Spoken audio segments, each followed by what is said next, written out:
Sa isang araw, hindi na wala kang pagkain, pumapasok ka pa rin ba? Opo. Kanina Kanina, daw- wala kang kain. Opo.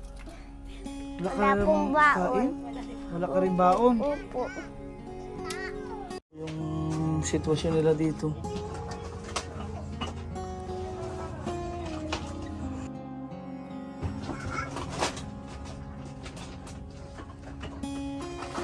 Ay lahat po napulot. Yung mga sako. Ilang taon ka nung nag-asawa ka? 17 po.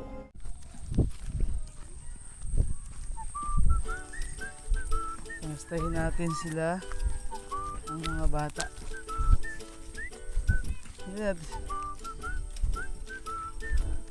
Hello po.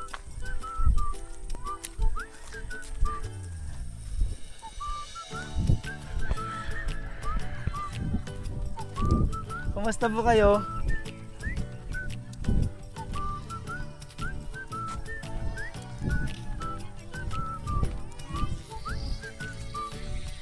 Yan na, nag-iyak na ang bata. Magandang hapon po. Nandiyan na po si Makmak. Hindi ko po alam ko po yung nalibig po siya. Ay. Sige, dito po tayo sa inyo. Hello. Hello po. Ano si Nining? Ano dyan pala si...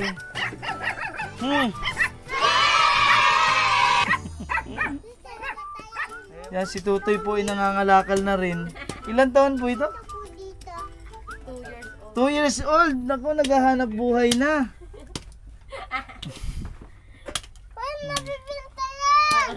Abinta nga natin yan. Kaya na durog ni Tutoy, abinta natin sa labas. Babae po yan. Ay, babae pala yan? Opo. Akausapin po natin itong ating masipag na mag-aaral, si Sophia. Sophia, dito ikaw.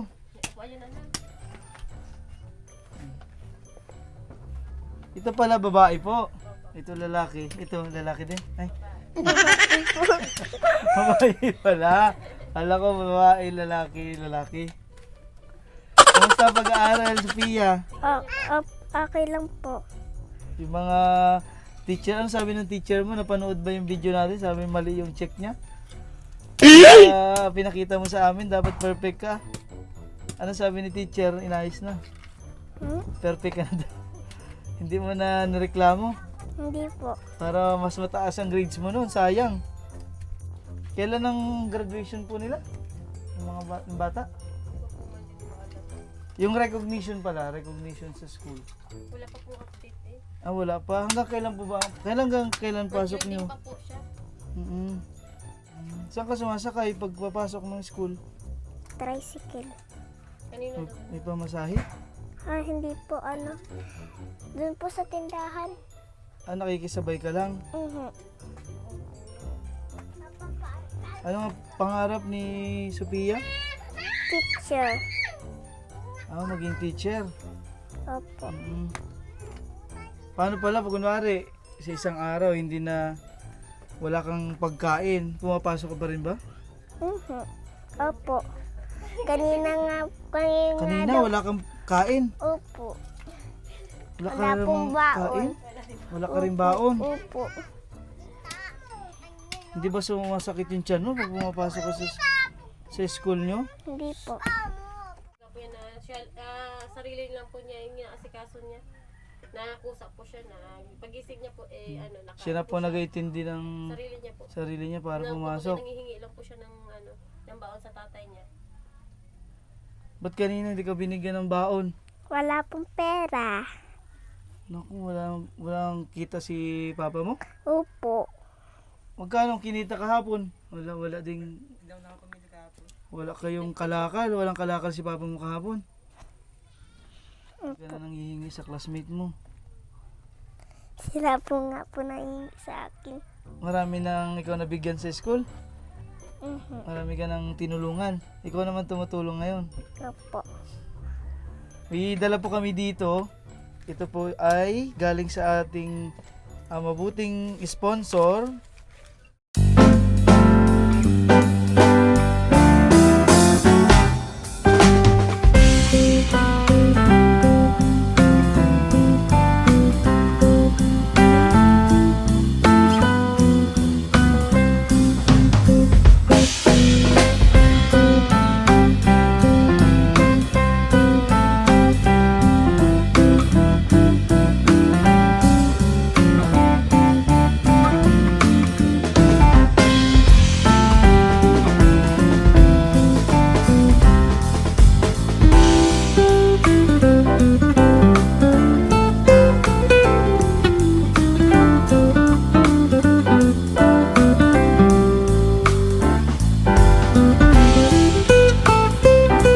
Galing po kay Miss Betty from England.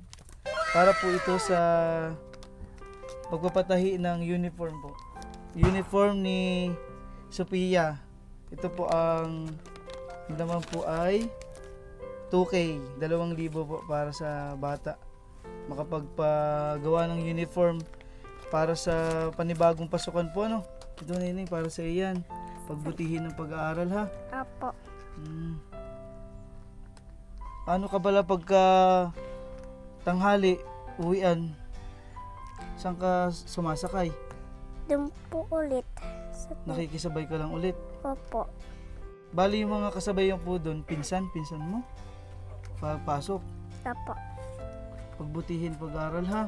Apo.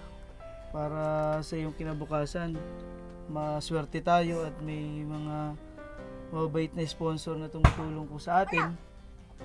Sa atin pong programa na matulungan po natin yung katulad po ni Sophia na gustong makapag-aral, makapagtapos para po sa kanyang kinabukasan at sa pamilya po ni Sophia, dahil yung pong pinagkukunan nila ng kabuhayan ay pangangalakal. Minsan po lugi pa, minsan walang kita. Kaya yung bata pumapasok ay kahit walang pagkain, kahit walang baon, pumapasok po siya. Doon po kami humahanga sa batang ito. At napakaswerte namin at kami po ay nabiyayaan na maging tulay ng ating mga mabubuting sponsors para po bigyan ng kahit papanong tulong, pangkabuhayan at makapag-aral po itong batang si Sophia. Salamat po sa binigay niyo. Para may uniform na po ako. Ano po pala yung pangangalakal ng mister ninyo? Kung ano yung diskarte, paano po? Yung katulad po nung ano yung pinambibili niya, siyempre pag nangangalakal kayo, kailangan may pambayad kayo dun sa bibilhin yung kalakal. Yung mga basura na binibenta ng mga nadadaanan, ng mga basura nga. Halimbawa, Saan po kayo kumukuha ng pangpuhunan? doon po sa pinag-anuhan niya po ng sasakyan niya po. Sa tricycle niya po. Doon din sila kumukuha ng puhunan. Opo. So kunwari, ako, nangalakal ako, nanghiram ako ng 1,000. Kailangan kailan ibabalik yung 1,000? Ibalik po sa hapon at may tubo po yun ng bali 1,050 po. May 50 pesos agad na tubo sa hapon lang, kahit isang araw 50 pesos agad. Opo. Kasi kung hindi naman kayo mangungutang ng pamuhunan, wala din kayong pambili ng kalakal. Wala po. Paano kung kuwi nyo, sakto lang yung kalakal na benta? Sakto lang din po. Sakto lang po ang pambayad Pambayad sa utang? Pambayad sa utang. Yung inutang po niya ng 1,000 po. Tapos may tubo po yun ng 50. Kasi bago umalis yung nangangalakal, yung gasolina. May tubo naman po. Kaso nga lang po, napupunta naman po sa gasolina. Pero Mahirap pala yung pangangalakal din. Akala ko wala kayong ginagastos sa... wala po kaming sariling Wala kayong sariling panghanap buhay na pangangalakal. Sila dito ay squatter, Squatter kayo. Parang pinatira. Opo. Salamat po. Tinutulungan niyo po kami na hindi po kayo nagsawa na tumulong. At andito pa rin po kayo kahit man umulan, bumagyo. kahit hapon na nandito pa rin po kayo. Salamat po. Maraming po salamat.